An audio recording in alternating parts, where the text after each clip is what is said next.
ಈ ಕುರಿತಾಗಿ ಮಾತನಾಡೋದಕ್ಕೆ ನಂಜನಗೂಡು ವಿಧಾನಸಭಾ ಕ್ಷೇತ್ರದ ಮಾಜಿ ಶಾಸಕರಾದಂತಹ ಹರ್ಷವರ್ಧನ್ ಅವರು ದೂರವಾಣಿ ಸಂಪರ್ಕಕ್ಕೆ ಬಂದಿದ್ದಾರೆ. ನಮಸ್ಕಾರ ಸರ್. ನಮಸ್ಕಾರ. ಎಸ್, ಇವತ್ತು ಧ್ರುವನಾರಾಯಣ್ ಅವರ 2ನೇ ವರ್ಷದ ಪುಣ್ಯ ಸ್ಮರಣೆಯ ನಿಟ್ಟಿನಲ್ಲಿ ತಾವು ನೋಡಿದ ಹಾಗೆ ಧ್ರುವನಾರಾಯಣ್ ಅವರು ಅಂತ ತಕ್ಷಣ ಮೊದಲನೇದಾಗಿ ತಮಗೆ ಏನ್ ನೆನಪಾಗುತ್ತೆ ಅಂತ? ನನಗೆ ಮೊದಲನೇದಾಗಿ ನೆನಪಾಗೋದು 2013ನೇ ಚುನಾವಣೆಯಲ್ಲಿ ಶ್ರೀನಿವಾಸ್ ಪ್ರಸಾದ್ ಸಾಹೇಬ್ರು ಆಗ ಸ್ಪರ್ಧೆ ಮಾಡಿದ್ರು ಕಾಂಗ್ರೆಸ್ ಪಕ್ಷದಿಂದ. ಆಗ ನನಗೆಲ್ಲ ಜವಾಬ್ದಾರಿ ಕೊಟ್ಟಿದ್ರು ನಂಜನಗೂಡು ಕ್ಷೇತ್ರದ. ಆಗ ಮೊದಲನೇ ಬಾರಿ ಅವ್ರ ಜೊತೆ ನಾನು ಬಹಳ ಹತ್ರದಿಂದ ನಾನು ಕೂಡ ಅವ್ರನ್ನ ಪರಿಚಯ ಮಾಡ್ಕೊಂಡು ನಾನು ಎಲ್ಲ ಕ್ಯಾಂಪೇನ್ ಎಲ್ಲ ಮಾಡಿದ್ವಿ. ಸಾಕಷ್ಟು ಅವ್ರ ಬಗ್ಗೆ ಎಲ್ಲ ಕೇಳಿದ್ದೆ. ಆಮೇಲೆ ಅವರು ಕೂಡ ಅವರ ಅನುಭವನ ಹಂಚ್ಕೊಂಡಿದ್ರು. ಮೊದಲನೇ ಬಾರಿ ಅವರು ನಮ್ ತಾತ ದಿವಂಗತ ಬಿ ಬಸವಲಿಂಗಪ್ಪನವರ ಮನೆಗೆ ಬಂದು ಅವಾಗ ಅವ್ರು ಯಲಹಂಕದಲ್ಲಿ ಸ್ಟೂಡೆಂಟ್ ಯೂನಿಯನ್ ಲೀಡರ್ ಆಗಿದ್ರಲ್ಲಿ, ಅಗ್ರಿಕಲ್ಚರ್ ಯೂನಿವರ್ಸಿಟಿ ಇದ್ರಲ್ಲಿ. ಆಗ ಚುನಾವಣೆ ಪ್ರಚಾರದಲ್ಲಿ ನಮ್ ತಾತ ಅವ್ರಿಗೋಸ್ಕರ ಅವರು ಕೈ ಜೋಡಿಸಿದ್ರು. ಸೊ ನಮ್ಮ ಮಾವಗೂ ಕೂಡ ಈ ಚುನಾವಣೆಯಲ್ಲಿ ಕೈ ಜೋಡಿಸಿರೋದು ಇದೆಲ್ಲೋ ಒಂದ್ ಕಡೆ ನನಗೆ ನೋಡಿ 2 ಕುಟುಂಬದ ಜೊತೆ ಅವ್ರದ್ದು ಕೂಡ ಒಂದು ಬಹಳ ಹತ್ತಿರವಾದಂತ ಸಂಬಂಧ ಇತ್ತಲ್ಲಿ. ಕಾರಣಾಂತರದಿಂದ ನಾವು ಕಾಂಗ್ರೆಸ್ ಪಕ್ಷನ ಬಿಟ್ಟು ಬಿಜೆಪಿ ಪಕ್ಷಕ್ಕೆ ಬಂದಂತ ಸಂದರ್ಭದಲ್ಲಿ ಉಪಚುನಾವಣೆಯನ್ನು ಫೇಸ್ ಮಾಡಿದ್ವಿ ನಾವು. 18ರಲ್ಲಿ ನಾನು ಮೊದಲನೇ ಬಾರಿ ಬಿಜೆಪಿ ಪಕ್ಷದಿಂದ ಆಯ್ಕೆಯಾದ ಸಂದರ್ಭದಲ್ಲಿ ಆಗ ನಾನು ಅವ್ರಿಗೆ ಸುಮಾರು 3-4 ತಿಂಗಳಾದ್ಮೇಲೆ ಒಂದು ಪಬ್ಲಿಕ್ ಕಾರ್ಯಕ್ರಮದಲ್ಲಿ ಅವ್ರನ್ನ ಭೇಟಿ ಮಾಡಿದ್ದೆ. ಅವರು ಮಾವರು ಮತ್ತೆ ನಿಮ್ ತಾತ ಅವರ ಹೆಸರಿಗೆ ತಾವೆಲ್ಲ ಒಂದು ಒಳ್ಳೆ ಕೆಲಸ ಕಾರ್ಯಗಳು ಮಾಡಿ ಅವ್ರ ಹೆಸರನ್ನ ತರಬೇಕು ಅಂತ ಹೇಳಿ ನನ್ಗೆ ಶುಭ ಹಾರೈಸಿದ್ರು. ಕೊನೆ ಬಾರಿ ಅವ್ರನ್ನ ಭೇಟಿ ಮಾಡಿದ್ದು ನಾನು ಬಹುಶಃ ನಾನು ಚುನಾವಣೆ ಇನ್ನೇನ್ ಹತ್ರದಲ್ಲಿ ಇರ್ಬೇಕಾದ್ರೆ ನಾವು 2023ರಲ್ಲಿ ಆಗ ಸುಮಾರು ಅವ್ರ ತೀರ್ಕೊಳಕ್ಕಿಂತ ಒಂದ್ ತಿಂಗಳು ಹಿಂದೆ ಅನ್ಸತ್ತೆ, ರಾತ್ರಿ ಒಂದ್ ಮದ್ವೆ ಕಾರ್ಯಕ್ರಮದಲ್ಲಿ ನಾವು ಅವ್ರನ್ನ ಭೇಟಿ ಮಾಡಿದ್ದೆ. ಸೊ ಅವಾಗ್ಲೂ ಕೂಡ ಅವರು ಅಷ್ಟೇ ಸರಳವಾಗಿ ನನ್ನ ಜೊತೆ ಎಲ್ಲ ಮಾತಾಡಿ ಸಾಹೇಬ್ರ ಬಗ್ಗೆ, ಪ್ರಸಾದ್ ಸಾಹೇಬ್ರ ಬಗ್ಗೆ, ಅವ್ರ ಆರೋಗ್ಯದ ವಿಚಾರದೆಲ್ಲ ಹಾಗೆ ತಿಳ್ಕೊಂತ ಇದ್ರಲ್ಲಿ.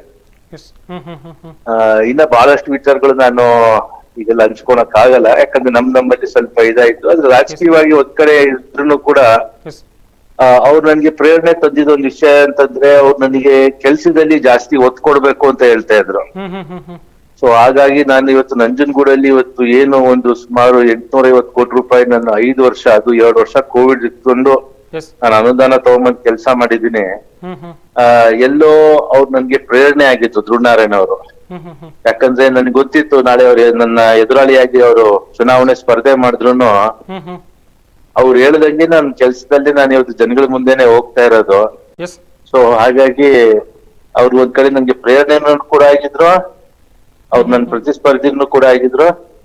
ಆಮೇಲೆ ಜೊತೆಗೆ ನನ್ಗೆ ಒಂದು ನಿಕಟವಾದಂತ ನಮ್ಮ ಕುಟುಂಬದಾಗೆ ಅಂದ್ರೆ ಶ್ರೀನಿವಾಸ್ ಪ್ರಸಾದ್ ಸಾಹೇಬ್ ಕುಟುಂಬದ ಕೂಡ ಒಳ್ಳೆ ಬಾಂಧವ್ಯನು ಕೂಡ ಹೊಂದಿದ್ರು.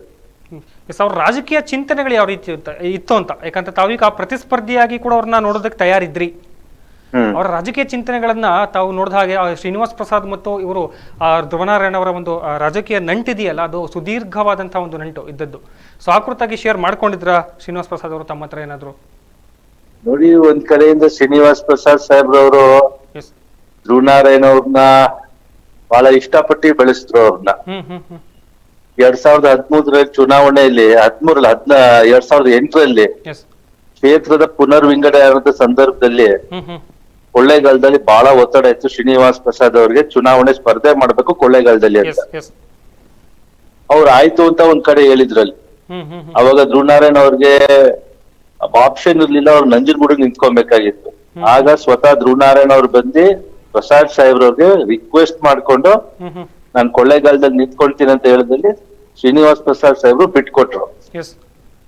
ಅದಾದ್ಮೇಲೆ 2009ರ ಲೋಕಸಭಾ ಚುನಾವಣೆಯಲ್ಲಿ ಶ್ರೀನಿವಾಸ್ ಪ್ರಸಾದ್ ಅವರು ಸ್ವತಃ ಡೆಲ್ಲಿಗೆ ಹೋಗಿ ಆಸ್ಕರ್ ಫರ್ನಾಂಡಿಸ್ ನ ಭೇಟಿ ಮಾಡಿ ನಾನು ಹೇಳ್ದವ್ರಿಗೆ ಟಿಕೆಟ್ ಕೊಟ್ರೆ ಮಾತ್ರ ನಾವು ಚುನಾವಣೆ ಗೆಲ್ತೀರಂತ ಹೇಳಿ ಧ್ರುವನಾರಾಯಣ್ ಅವ್ರಿಗೆ ಟಿಕೆಟ್ ಕೊಡ್ಸಿದ್ರು.